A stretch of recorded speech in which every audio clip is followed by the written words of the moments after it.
Raidenrush in this bitch. So like that's the interesting part, right? So cause you got like it's almost like two personalities in a way, bro. You feel me? So Raidenrush, that's you when you rapping? Nah, like Raidenrush is like it's really like my handle. You feel me? Like my social media handle. Okay. You know what I'm saying? But it's like an alter ego type shit. Yeah. Too, you know what I'm saying? Okay, for sure. Yeah, like Crazy Bone, aka Leatherface. Yeah. You know what I'm saying? So like, how long were you Gold Rush before the Raidenrush started coming out? I mean, I'm still Gold Rush. I've been Gold Rush since the get-go. Yeah. But like Raidenrush was like some new shit that I did, like just like an alter ego type shit. Some of the shit too legendary. Hey, this shit too legendary. Yeah, this shit too legendary. Yeah, this shit too legendary. They gon' know that I was in Deerfield with it, the heart of the streets, dog. Legendary, you niggas legendary, dog. I had to get it out of water, was too necessary. Now I'm getting to the cream like a Ben and Jerry. We gon' keep this shit real to the cemetery. Two legends on the same song, this shit too legendary. Yeah, I definitely want to pick your brain, bro. So I'm about to let this bitch roll, bro. Cause so like, are you an anime fan? I fuck with Dragon Ball Z. Like I used to watch it. You feel me? I'm so busy, I don't really get time to watch shit like that. But definitely was a fan of Dragon Ball Z. Korean Shin-Chan, Doraemon, all that shit. Like I lived in Japan for a year. Like when I was a jit, I ended up leaving Lauderdale, went to Japan and stayed there for like a year. Oh yeah. So while I was there for that 1 year, like I got to experience and see all that shit, Power Rangers, before any of that shit even came over here. You feel me? But yeah, like I really like I was born and raised in Lauderdale Lakes. Yeah. You know what I'm saying? Till I was about 10. You know what I'm saying? And then I ended up starting to go back and forth from my dad's crib in Lauderdale Lakes to Coconut Creek, and then I've been in Deerfield ever since. Yeah. That's why I rep Deerfield. Right. You know, I've been here ever since. So I really rep Broward, like, you know what I'm saying? Yeah, in general. I done grew up in Lakes, been in the field. What's up, my boy? How you feeling? Yeah, man. I had a studio in Pompano, you feel me? So I just been all around Broward. Yeah. Long time, my boy. Everything good with you? Everything good, bro. Yeah, right. So Sealand, they also call that Trapland, right? I mean, that's Trapland Pat. That's how I know Trapland. You know what I'm saying? But I know it as Sealand. You feel me? Okay. Like, we got Sealand, we got Alwoods, we got Westside, we got Third World, Graveyard, Doom City. You know what I'm saying? It's just a lot of hoods in Deerfield, man. Yeah. You know what I'm saying? Like every place you got your good spots. Right. You got your good areas, you got your bad areas, you feel me? How would you say your childhood was? So, like I said, I grew up in Lauderdale Lakes, and it was like it's an all-black neighborhood. Right. I grew up with Haitians, Jamaicans, you know what I'm saying? Went to Castle Hill over there. And then as far as Deerfield, like, I feel like Broward is pretty much similar. Like, any hood in Broward, whether it's Deepside, Lakes, Deerfield, Pompano, like, it's all the same shit. It's just different, like, you know what I'm saying? Like, just different hoods, you feel me? Hey, this shit too legendary. Yeah, this shit too legendary. Yeah, this shit too legendary. They gon' know that I was a legend when I'm getting buried. You know, I'm the biggest snapper ever to do it, you hear me? Biggest, you hear me? That's me. When they talk about these songs, Raidenrush does it again. I'll stay tuned to legendary. We out here, 954, Broward County all day. Yeah. Representing Alwoods County, baby. Big time. Real shoot legendary. Man, Broward. Waterfront. Everybody in the high. Yeah, man. Too legendary, man. Sealand in the high. Westside in the high. Whole label. Too legendary in Broward. A lot of people like say, oh yeah, you was a producer, became an artist, but nah, I've been an artist. Like, I've been a producer, artist from the get-go. I was rapping since I was like 14, 15, you feel me? I used to go to Deerfield High. Me and my boy Skrilla used to go to Deerfield High School. I literally would go to school, post up on the wall, sell a couple CDs before the first bell ring. As soon as the first bell ring, bitch, we out. We going to Kai City. I'm copping a sack, bitch. We going back to the studio. Had to go and get the bag, how to come up with a plan. I ain't a snapper, I just snap on you. beats. You know I've been in this game, dropping crack on these beats. Sit on rap on these beats, this ain't cap on these beats. Right, legend ask about me, I'm the man in these streets. So I've been rapping since legit. I always was an artist and a producer from the get-go, but I kind of got stamped by me working with Trick Daddy, you know what I'm saying, and Don't Ryders, as being a producer and a writer, cause like I was making a lot of his beats. Okay. I was like the main producer at Don't Ryders. So how did you get discovered then?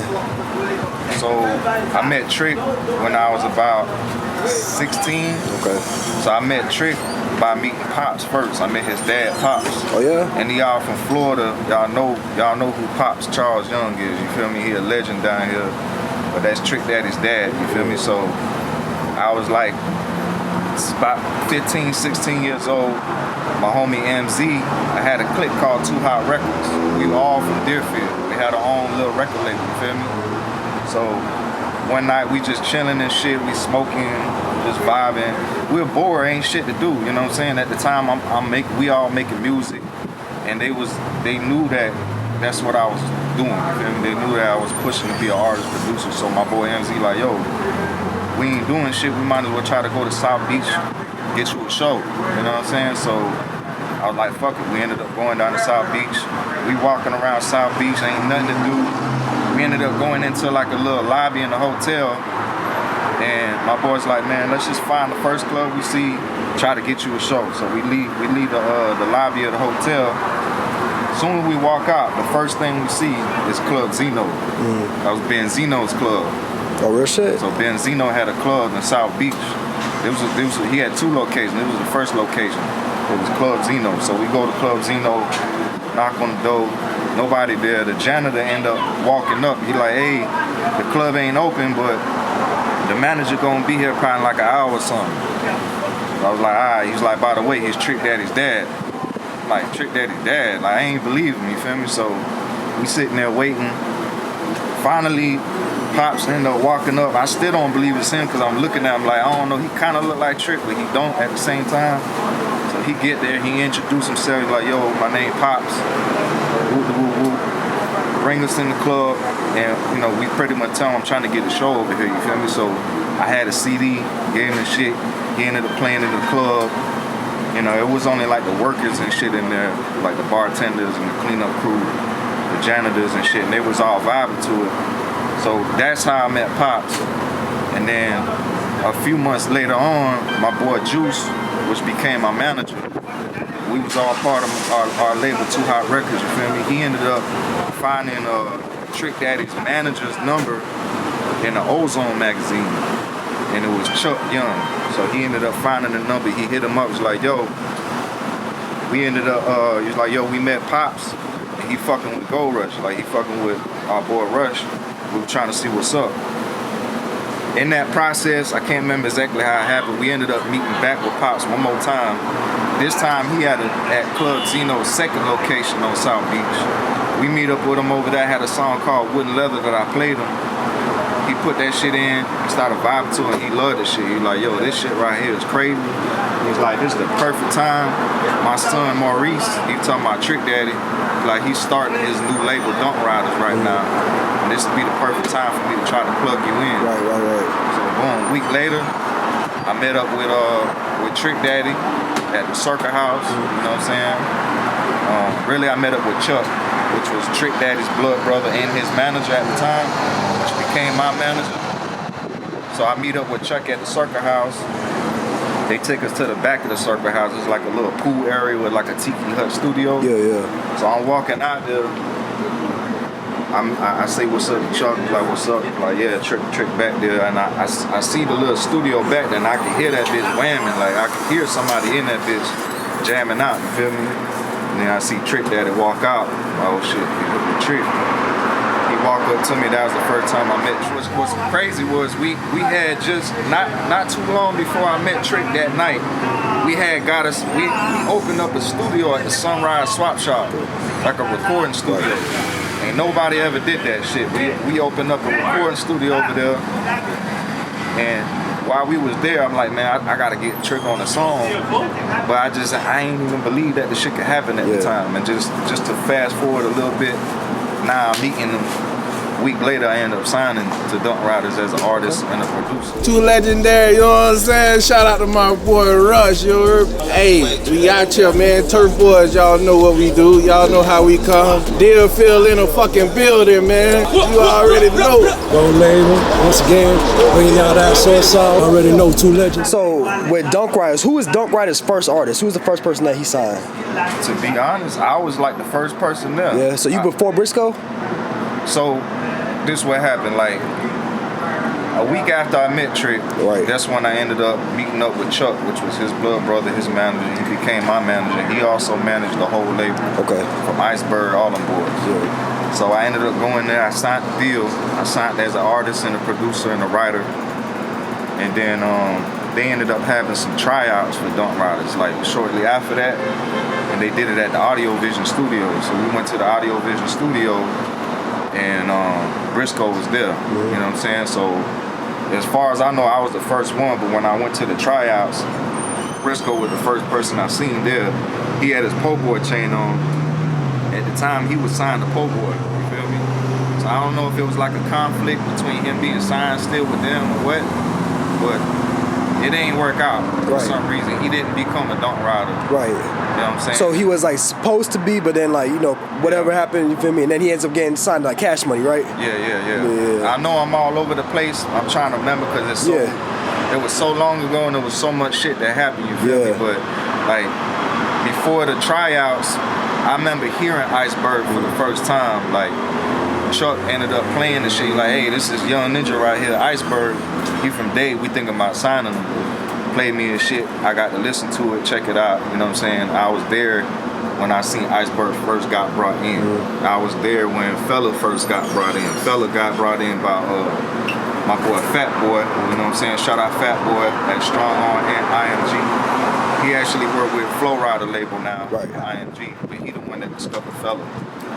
But yeah, to sum it up, like I was pretty much one of the first people there, like besides Briscoe, and then eventually Iceberg got, you know, brought on, Fella got brought on, and then we just became like, we had the group, you feel me?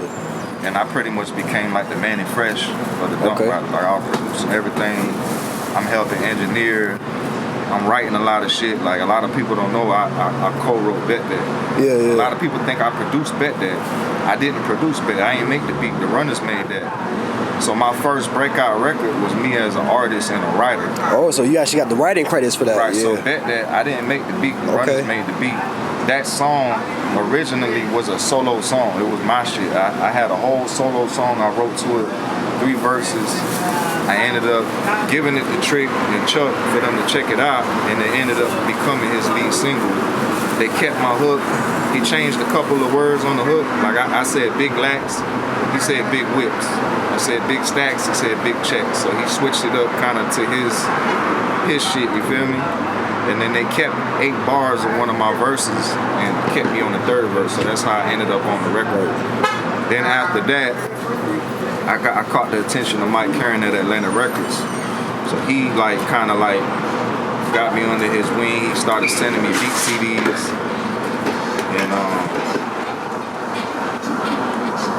you know, I ended up producing like damn near half of the album on Trick Got It Back by Thug the Man. That's me on 1020 Life. That's me singing the hook. I made the beat. Did the Damn Right beat. I did the Born and Thug beat. Did the Straight Up. The Straight Up beat, the hook. That was another one of my songs. Straight Up was a solo song I did. All 3 verses. I made these shits at my studio in Pompano. You know what I'm saying? And all them records ended up on Trick's album. I'm not gonna cap either. Like they wasn't interested in me as an artist. Like they ain't had no plans of pushing me as an artist. They ain't had no plans of me being on his songs as an artist. But that's how hard I work, you feel me? I forced my way on his shit. So you're kind of like a Kanye West in a certain sense, right? The whole time I was there, I ain't gonna lie, that's exactly how I felt. Yeah. I felt like I was Kanye, and I felt like Trick was Jay-Z. Yeah. And I'm steady trying to prove myself. In his head, like, he looking at me as a producer and a writer, like they really wanted my beats and my hooks. But I forced myself on his lead single. I ended up on his lead single as an artist. Ended up on 1020 Life, singing the hook. Ended up on Straight Up with him and Young Buck. You know what I'm saying? and that was just through my grind. Like I was literally driving from Deerfield to Carroll City, driving out the trick, going out to the trap every day. Right. Driving my DeVille out there till the wheels fell off. Like every day, just going over there making beats, hooks. So how long did this like Don't Rider? How long did it last? Like how long was it going on for before like everything just ended? I can't really say exactly how long it was, but it was probably like a good 6-year run. 6-year run, yeah. And then like towards the end, like about the fifth year, that's when I produced Fuck the Other Side. Yeah. So I made the beat to Fuck the Other Side at my studio in Pompano. I literally made the beat in like 15 minutes. Right. Somehow Iceberg got the beat and Iceberg wrote the Fuck the Other Side hook. It was originally it was just Iceberg on the hook and his first verse. It ended up becoming Don't Rider's single. Yeah.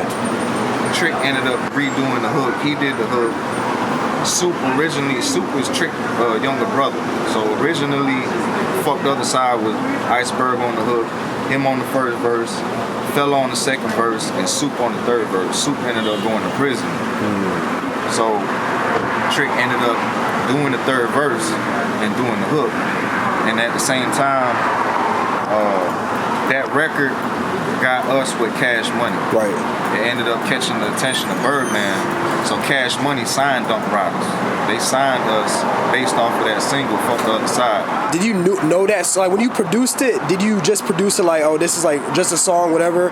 And when it became so big, were you like surprised, or did you know that this was going to be the outcome of what you made? I ain't even gonna cap, dog. Like when I made the Fuck the Other Side beat, I ain't even think nothing of it. Right. Like I made the shit. It took me like 15 minutes to make it. I made that shit on a Motif keyboard and an MPC 2000 at my studio in Pompano. I just put it in the computer. I ain't even think about writing to it or nothing. And I think I ended up giving it to Chuck on a beat CD, and that's how Iceberg got it, and it just ended up growing its own legs. But like when you heard like his verse and just how hard they went, like it really became an anthem. You know what I'm saying? Like we know that as an anthem. I didn't see it like when I first heard the record. I didn't like. I wasn't listening to it thinking like, oh, this is gonna be a smash hit. Better than other stuff, because you probably have other songs that you thought was like gonna be the ones. I ain't know it was gonna be a Florida anthem like that until Cash Money picked us up. Cash Money marketed the song at the same time. Khaled was with Cash Money, so it was just crazy. Like Cash Money, we got us, Don't Riders, Khaled, we all at Cash Money. You feel me? So that's how the shit ended up on Khaled's album. The Fuck the Other Side ended up on Khaled's album on We Global on the track number 10. So I have the opposite question for you then. Is there any songs that you made that you felt like should have got that recognition that something that Fuck the Other Side did, but never like took off as much?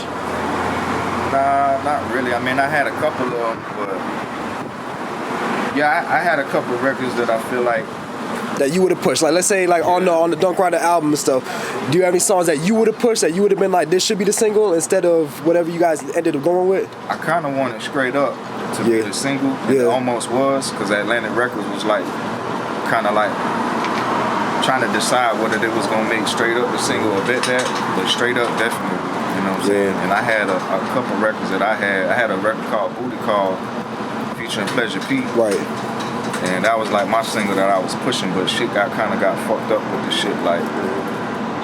Okay, so I got one for you then, right? So with that whole Briscoe and Iceberg situation, do you feel like it's toxic? Do you feel like the boys should just like, it should just be between them, or like everybody else getting involved? How do you feel about that? Because you had a relationship with both of them. Yeah, I mean to me that shit is hip hop, but like. Yeah, you think it's competitive, or like you think it's like unhealthy? It's competitive, but that shit could get ugly too, cause like a lot of people can't separate the streets from entertainment and like this records. You know what I'm saying? Like, I think it's cool what they doing, but I don't know. To me, it really don't. That shit don't impress me. Like, you want to impress me, make a hit record. Like all that diss wrecking, and I never was into all the battle rapping and all that lyrical shit. You feel me? Like I respect songs and success. Right. And obviously talent too. Right. But it is what it is. It's getting Briscoe attention though. Like people watching and listening and shit. Do you got like a relationship with them still? Either one? I know all them boys. Like we still talk. Still talk? I kind of fell out with Iceberg You know what I'm saying? Like, long story short, like I did a lot of beats for Bird, and I ain't got nothing against him. I done forgave him for that shit. You know what I'm saying? But I made all these beats for Iceberg from the get-go, and I ain't get paid nothing for that shit. You know what I'm saying? Like, I was just doing that shit, putting in work. Me and my manager telling him, yo, like, let's put out an album for sale, since he was buzzing at the time, and he was putting out free mixtapes. We're not getting paid nothing from that shit. So me and my manager like, yo, let's put out a fucking album for sale.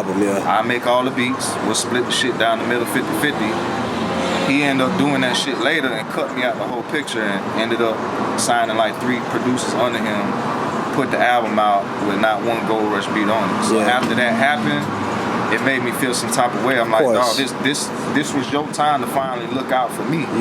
After I done looked out for you for years, you know what I'm saying? So after that, I was like, I'm done. Like, I'm gonna waste my time making records. I'm not even making money off of this shit. I made 60 last week, had to bust that bitch in 3s, cause my toes left me. I don't call myself a snot guy, cause I wanna compete with niggas, one of the realest niggas doing it.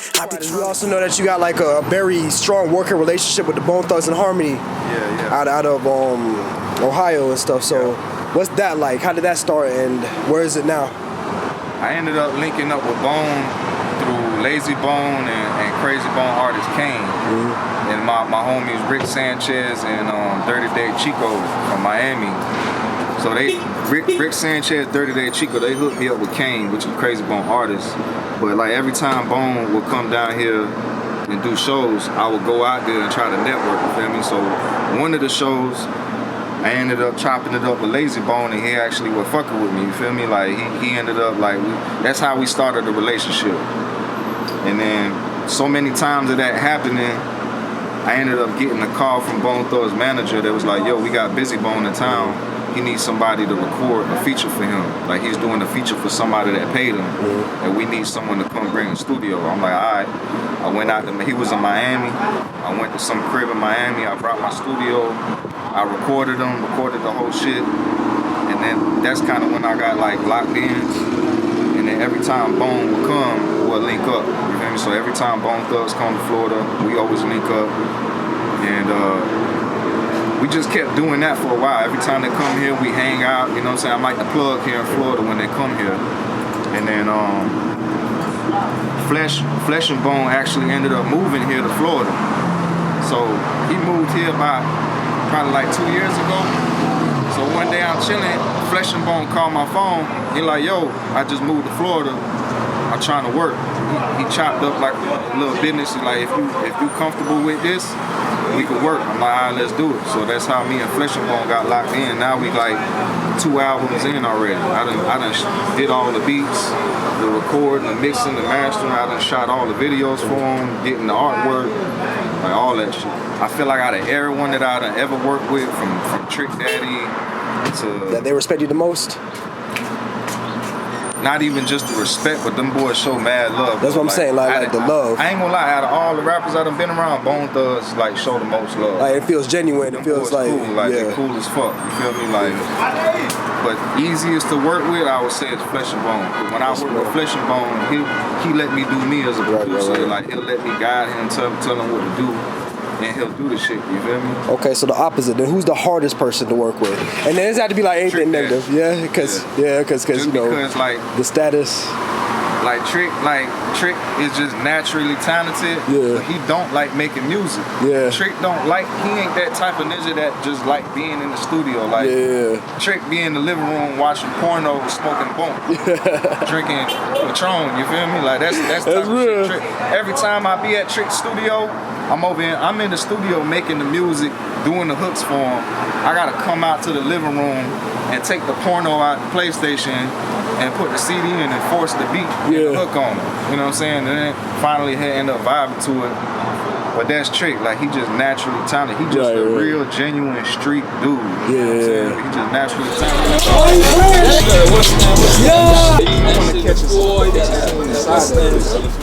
That's that Bet That right there. I put Bet That. That when Bet That first came out, I put that bitch on it. That's real though, man. It's either the music or the streets.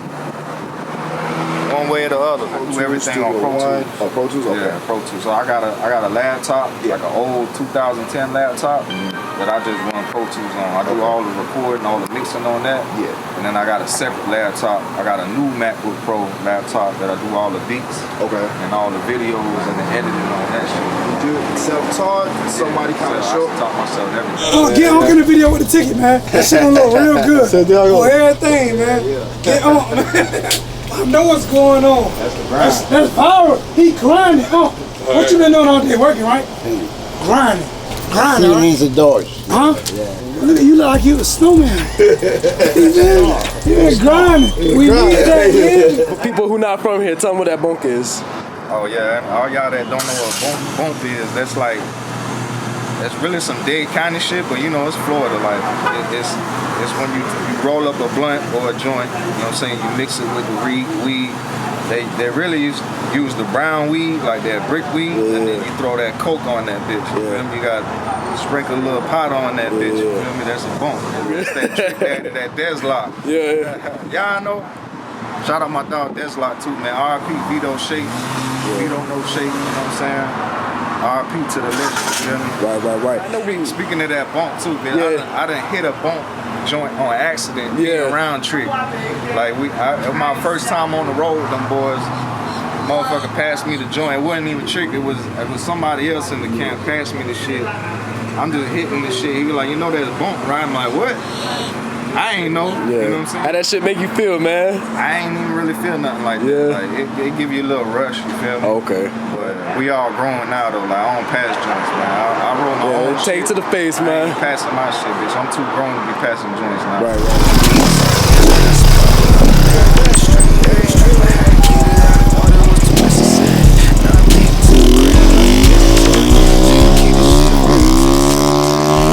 So, bro, you worked with Kodak too. Yeah. So, what's your relationship with Kodak? Like, how'd you meet him? How'd you end up being able to produce for him? So, like, I produced pretty much Baby Soulja's whole mixtape. Right. You know, Baby Soulja with Flow Rider, right? Right. So, I was the first person. I was there, like how I was at Dunk Ryders, and I got to see Iceberg got brought in. I got to see Fella brought in. I was at Flow Rider. I done put in about 3 years working at Flow Rider studio, Strong Arm. I was there when they brought Baby Soulja over. I was the first person that he got to work with. So I produced like damn near like half of Baby Soulja mixtape. In that process, him and Yak cool. So we was at the studio one night. He just called Yak. Yak came over, and they already had the track. You know what I'm saying? And Yak, I watched Yak write his shit in his phone. He wrote the shit in like 15 minutes. Wrote the whole verse in his phone. He went in there, and then I recorded it. You know what I'm saying? I recorded it and mixed the record. It was called Average. Right. Baby Soulja featuring Kodak. So that's how I met Yak. And I'm also cool with his boy Young C. Young C? Yeah, Young C. He from Deerfield too. Okay. You know what I'm saying? He the white boy that you be seeing with Kodak. If you ever see white boy with dreads, that's Young C. He actually did his tats. He did the vulture on his face. Oh, so he's a tattoo artist? He do tattoos too. Yeah. He got a tattoo shop called the Gold Mine. You know okay, for sure. He the one that did a lot of Kodak's tattoos and shit. Yeah. Well, shit. Speaking of white boys with dreads, what about B.O.P. Kosher, man? Yeah, I've definitely been seeing him, man. I've been seeing that boy blowing up like crazy. Like, have you worked with him yet? Nah, I never talked to him. I never met him. I never talked to him. I don't really know, cause like. So what's interesting to you in the city as far as the artists? Like, who you watching? Who you think's like up next? Who's hot now? I mean, since you mentioned B.L.P. Kosher, I definitely been seeing bro blowing up. Right. You know what I'm saying? And it's crazy. He from Deerfield. Like when I found out he was from Deerfield, I gotta tap in. I seen B.L.P. probably like 2 years ago. I seen him pop up on my Instagram. I'm in L.A. and I see him pop up on my phone. I ain't even know he's from Deerfield. I'm like, look at this. I'm like, what the fuck? Like I'm watching this shit. Like, all right. And it just kept popping up. Then I found out he was from Deerfield. I'm like, what the fuck? You from Deerfield? Yeah. And now he blowed the fuck up. But salute to him, you know what I'm saying? Besides him, definitely gotta give shout out to Trapland Pat. Right. Trapland definitely holding it down for the field. Shout out Trapland. There's so many artists here in Deerfield though, like you got Shine the Truth. Shout out to Shine the Truth from Deerfield. You You got YDC, the creator. You got Sauce Danko. Shout out Young and M. Yeah. You know what I'm saying? The little youngins and shit. Ace Hood from Deerfield, right? You think that people didn't give him the fair shot that he deserved?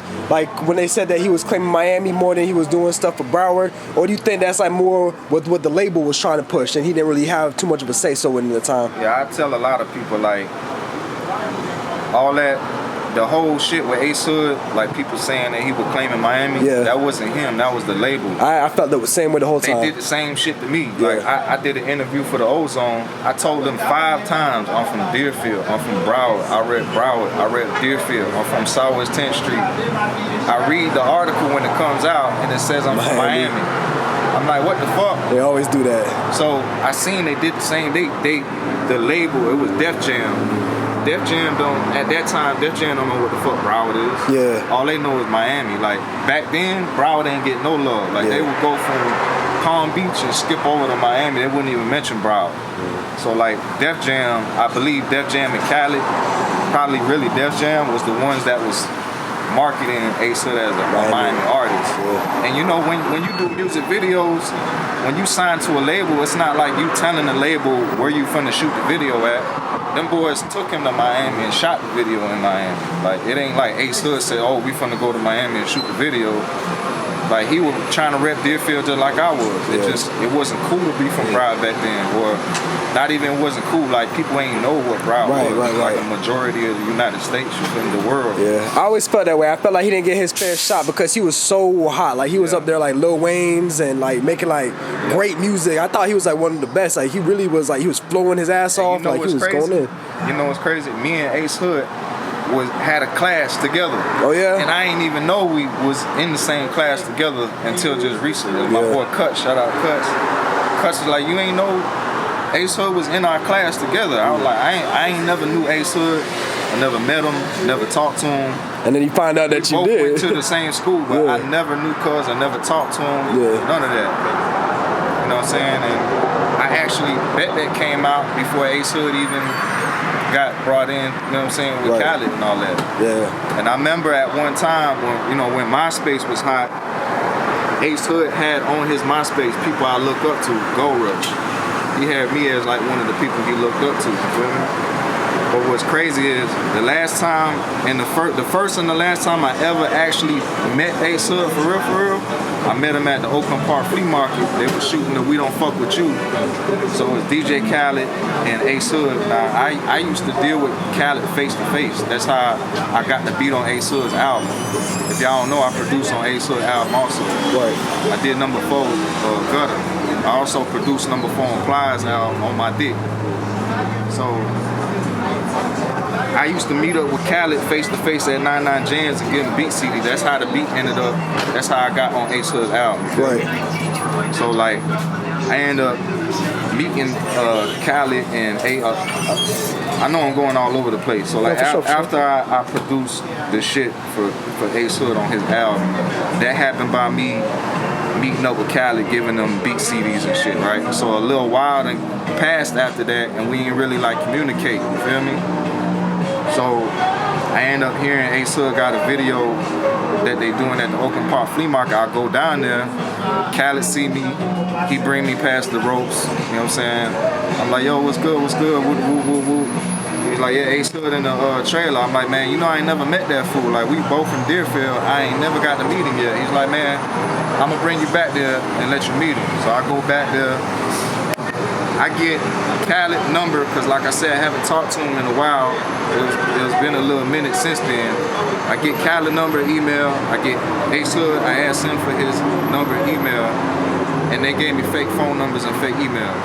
Oh man. So after that, I'm like, alright, like, it is what it is, whatever, you know what I'm saying? That was the first time, the last time I ever really met Ace Hood in person. And I mean, it's a possibility maybe they changed their numbers or had to change their email, but I just thought it was kind of weird. Both of the numbers and emails they gave me, them shits was like, shits was flawed, like, you feel me? Like, it wasn't no real shit. So after that, they kind of threw me off. What's up, man? I ain't know you was shooting that shit. Hold on, let me get a quick shot. Yo, that's what it is. You know, Lil D's in the building, man. I love my God, baby. That's what it is right here. Real shit. All right, baby. One love. Yes, sir. Y'all Shot doll in the building. We can get in front of the black car. So the biggest artist out of Deerfield would be Ace Hood, and then who else? We got Big Fredo. We got Trapland. I just found out Fredo was from Deerfield. I thought he was from Pompano all this time. Somebody just had to let me know he was from Deerfield. Yeah, he from Deerfield. He from Doom City, yeah. Yeah. I ain't even know that. I just added him on like a little Deerfield list and shit. Yeah. I definitely fuck with Fredo. Like, he's very talented. I feel like he got potential. Like to me, he a star. You feel me? Yeah, like, he really got is. potential to be a star. Yeah, he's very skilled. You know what I'm saying? You know, it's like how some rappers just be ass. He's not one of them, bro. He's like very skilled, bro. You See can, that Fredo? Holla at me, man. Let's do some shit, man. Yeah. For real. He definitely gonna see this one. Yeah. Yeah, we gonna tag him and everything. Shout out to the Shout out homie. to the field. Shout out to Fredo. Shout out to anybody I'm forgetting. But there's so many, like we got so many people here that's doing their thing. But okay, so let's talk about like you have a relationship with Gunplay and Rick Ross.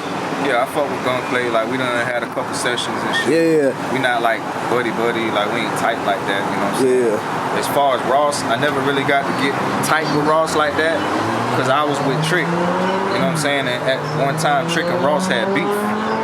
So I couldn't be playing both sides. You know what I'm saying? I'm over here being loyal and I'm on my side doing what I do, you feel me? Right.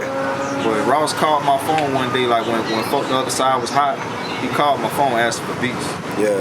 But I don't even remember what happened with that. I don't even remember if I sent the beats or not. I know at that time though, them boys was beefing, so I kind of was like, yeah, you didn't really want to step in between it. yeah, I didn't want shit to get weird. You feel me? Yeah. And I seen that shit happen with Iceberg once he started fucking with Ross. Yeah. Trick was looking at that shit sideways, like, Right. You know what I'm saying?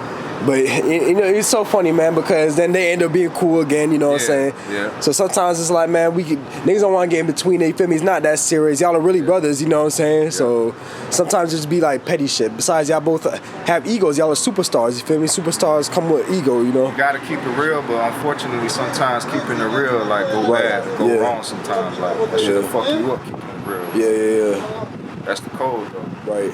So, man, so what you got coming up next as far as the music? Shit, man, y'all check out that Too Legendary featuring my ninja Kubang ATW. You feel me? Oh, shout out Kubang, bro. Yeah. Yeah, you know what I'm saying? Like, we out here shooting video. Yeah. Y'all check out some of the behind the scenes. I got my dog Kubang out here in Deerfield in the field. We done shot some scenes out there in his hood, out in Parkway, you know what I'm saying? Yeah. I got the song with Trapland Pat Buka, with YDC the Great and Sauce Danko. I'm focusing on my label, you know what I'm saying? Gold Label Records. I got a couple artists I'm working with. I got a girl from Duval, she knows she bad. I got my boy YB Spitter, Piff GLR, Venom, just a hot shot.